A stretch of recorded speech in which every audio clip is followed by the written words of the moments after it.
একদল সৈনিক প্রাচীন এক সমাধি থেকে হাজার বছরের পুরনো একটি পাথরের কফিন উদ্ধার করে, কিন্তু কফিনটি ছিল অস্বাভাবিকভাবে শক্ত। একের পর এক ভারী হাতুড়ি ভেঙে গেলেও কফিনের গায়ে সামান্য দাগও পড়েনি।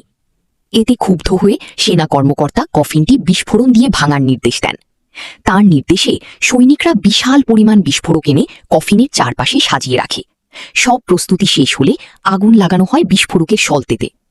মুহূর্তের মধ্যে ভয়ঙ্কর বিস্ফোরণে চারদিক কেঁপে ওঠে।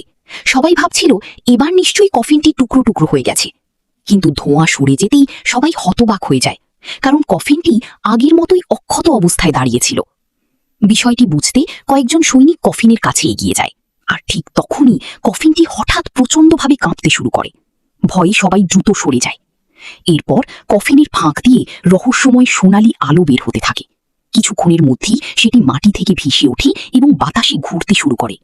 ঘটনাটি দেখে সবাই আতঙ্কিত হয়ে পড়ে। শেষ পর্যন্ত একজন অধ্যাপক কফিনটি নিজের কাছে নিয়ে যাওয়ার সিদ্ধান্ত নেন। বাড়িতে নিয়ে যাওয়ার পর তারা আর অপেক্ষা না করে কফিনটি খোলার চেষ্টা শুরু করে।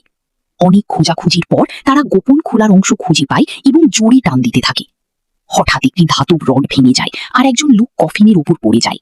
ঠিক তখনই কফিনটি আবার কাঁপতে শুরু করে। পরের মুহূর্তেই অবিশ্বাস্য ঘটনা ঘটে। হাজার বছরের পুরনো সেই কফিন নিজে থেকেই খুলে যায়, আর তারপর ভেতর থেকে এক রহস্যময় মানুষ লাফ দিয়ে বেরিয়ে এসে মাটিতে দাঁড়ায়।